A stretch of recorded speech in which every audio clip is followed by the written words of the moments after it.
Thank you all for hanging in there. Maybe we'll make it a little bit of bridge so we can get the last group in, or we're going to do this a little bit of bridge. But I think we've sort of culminated through the morning sessions to get to a place where we say, okay, we need data.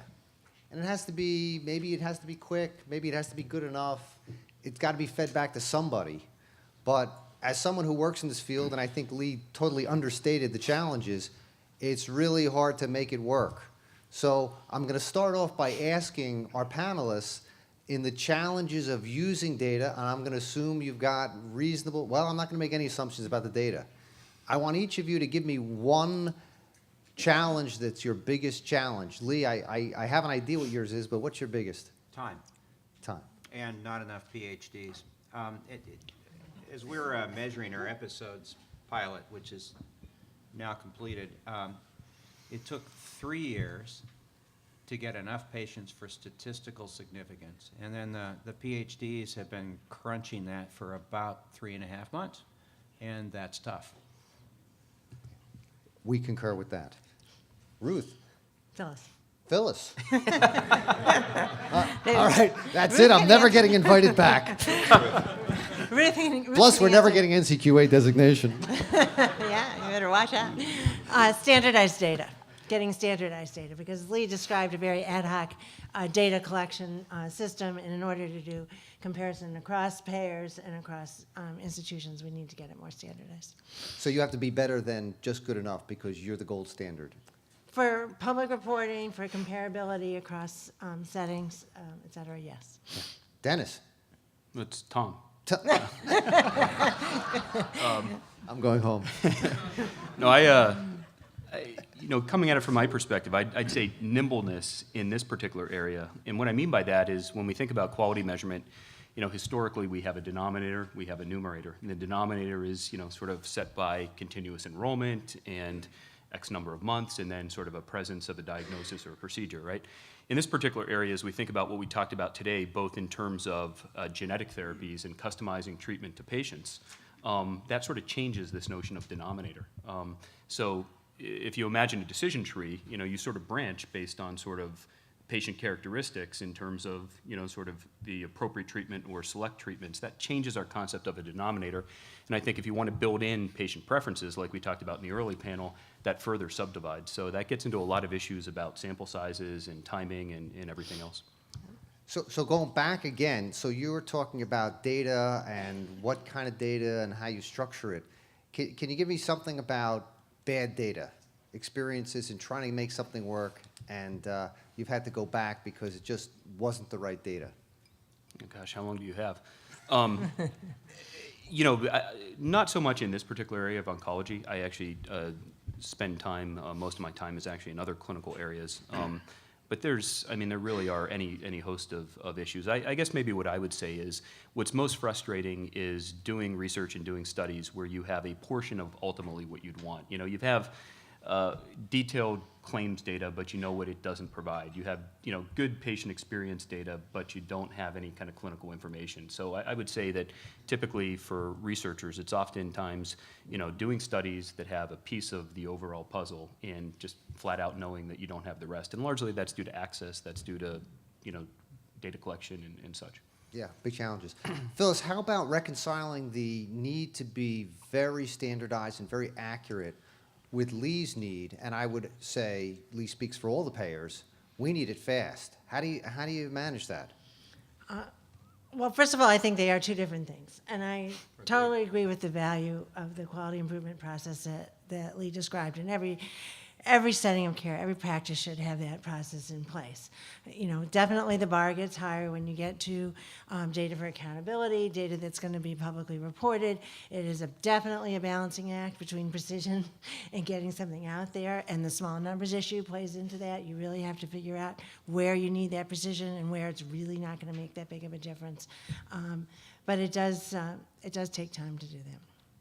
Yeah, I think that speaks to what the purpose is of the data that you're serving up. And so, Lee, can you tell us a little bit about the behavioral health experience in serving up the data to the people who provide the care? Yeah, although I'll contrast two different examples. about 3 years ago, when we first built that database, we sent out unsolicited to every physician who had contributed data their scores. How did you do against 62 different NCCN guidelines? And all we said was, you gave us this data, we want to give it back to you so that you understand what's going on. And that actually created a fair amount of chaos. And we got some angry calls back, et cetera, et cetera. The episode experience has been entirely the opposite, because the first thing we wrote on the board in our first data sharing meeting was, there is no blame here, zero. That all we are doing is, if we find a gap, it's an opportunity. That was number 2, gaps are opportunity. And we had a 9-hour discussion going through a bunch of data that was nothing but collaborative. Wow, your hospitalizations really are high. Let's talk about how the other guys get low ones. And that's the kind of discussion that we had. And there were no punitive issues on that. I think it does get to, you're going to be a lot more cautious when you're getting your accreditation. So you're going to be just ironclad tight on the data when you do that. And for these kinds of discussions, it can be looser. And let's be very clear. I have never heard the NCQA ever say that you shouldn't do quality improvement. They're as much a proponent as anybody else, and they have to have very tight measures for accreditation.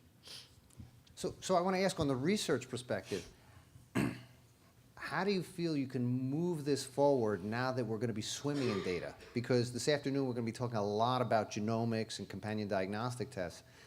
Knowing what Lee has said about the need to have honesty, what do you think the research arm of this is going to put out? Yeah. I guess one way I'd answer that is, I think, partnerships with folks like, United Healthcare, with NCQA. I mean, I've done that throughout my career, and I find it very valuable because researchers were not always trained historically in our training to know kind of what the needs are. And so you go kind of in your silos and you do your studies. And of course, there's the whole issue of what it takes to kind of meet the academic publication route, which all of us are incented to do. But I really think that, sort of being crystal clear on kind of where the puck is headed by identifying what the important questions are, and also understanding that there is research that can be valuable for quality improvement in understanding process and understanding that part of variation. And then there's the research that frankly probably gets, the journals get a little bit more excited about, which is that study that shows some outcome.